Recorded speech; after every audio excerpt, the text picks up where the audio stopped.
Hello दोस्तों, कैसे हैं आप। आइए हम स्टार्ट करते हैं आरएसी का lecture number 4, refrigeration and air conditioning का लेक्चर नंबर 4। हमारी फर्स्ट यूनिट चल रही है इंट्रोडक्शन टू रेफ्रिजरेशन। ये लेक्चर यूनिवर्सिटी में, चाहे आप डिप्लोमा स्टूडेंट हो, इंजीनियरिंग स्टूडेंट्स हो, या गेट की प्रिपरेशन कर रहे हो, या आईएएस एग्जाम की तैयारी कर रहे हो, ये लेक्चर आपको इन तैयारियों में, इन एग्जाम में आपकी बहुत हेल्प करेगा। ठीक है, अभी तक हमने जो टॉपिक कवर किए हैं, प्रीवियस 3 लेक्चर्स में जो टॉपिक कवर किए हैं, पहला है रेफ्रिजरेशन क्या होता है, सेकंड है रेफ्रिजरेंट क्या होते हैं, तीसरा रेफ्रिजरेशन इफेक्ट क्या है, चौथा यूनिट ऑफ रेफ्रिजरेशन क्या होता है, पांचवा रेफ्रिजरेटर और रेफ्रिजरेटर की सीओपी क्या होता है।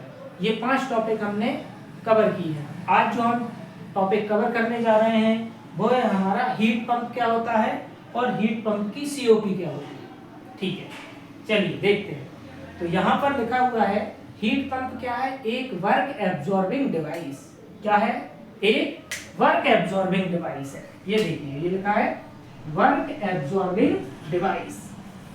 अब वर्क एब्जॉर्बिंग डिवाइस क्या होती है, वर्क एब्जॉर्बिंग डिवाइस वह डिवाइस होती हैं जिनको ऑपरेट करने के लिए वर्क इनपुट देना पड़ेगा।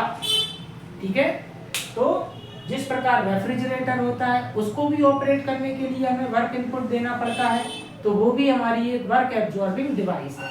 इसी प्रकार हीट पंप भी वर्क एब्जॉर्बिंग डिवाइस है, इसको ऑपरेट करने के लिए वर्क इनपुट देना पड़ेगा। ठीक, फिर हीट पंप का मेन काम होता है, मेन जो पर्पस होता है वो हायर टेम्परेचर को मेंटेन करना, जबकि रेफ्रिजरेटर का मेन पर्पस क्या था, लोअर टेम्परेचर को मेंटेन करना। हीट पंप का मेन काम क्या है, हाई टेम्परेचर को मेंटेन करना। तो इसके लिए क्या करना पड़ेगा, उस रीजन में हमें लगातार हीट की सप्लाई करनी पड़ेगी। हायर टेम्परेचर रीजन को मेंटेन करने के लिए वहां पर हीट को ट्रांसफर करना पड़ेगा, मतलब लगातार वहां पर हीट की सप्लाई करनी पड़ेगी।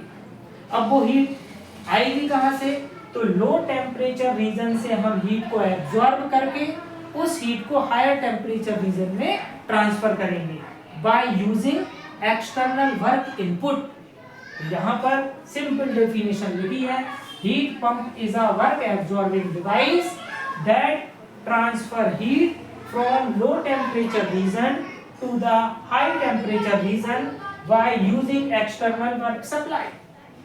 ठीक है, समझ में आया आपको। हायर टेम्परेचर रीजन को मेंटेन करना है तो वहां पर हमें लगातार कंटिन्यूअसली हीट की सप्लाई करनी पड़ेगी, हीट ट्रांसफर करना पड़ेगा। वो हीट कहाँ से मिलेगी हमें, लो टेम्परेचर रीजन से हम वो हीट को एब्जॉर्ब करके और उसे हायर टेम्परेचर रीजन में ट्रांसफर करेंगे with the help of external work input. ठीक, अब आ जाते हैं सीओपी।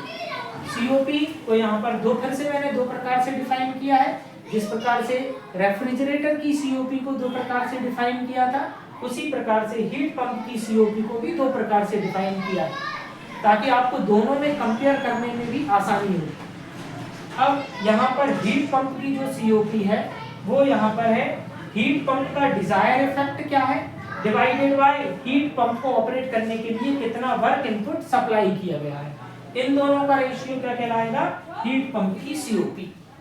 तो यहाँ पर लिखा है it is the ratio of heat transfer to the high temperature region to work supply to the heat pump.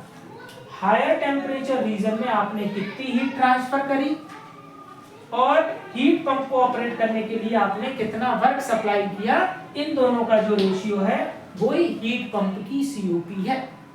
ठीक, रेफ्रिजरेटर का डिजायर इफेक्ट क्या था, लो टेम्परेचर रीजन को मेंटेन करना, जबकि हीट पंप का डिजायर इफेक्ट क्या है, हायर टेम्परेचर रीजन को मेंटेन करना। ठीक, चलिए अब मैं इसका डायग्राम बनाकर इसका डेरिवेशन आपको बताता हूँ। Just a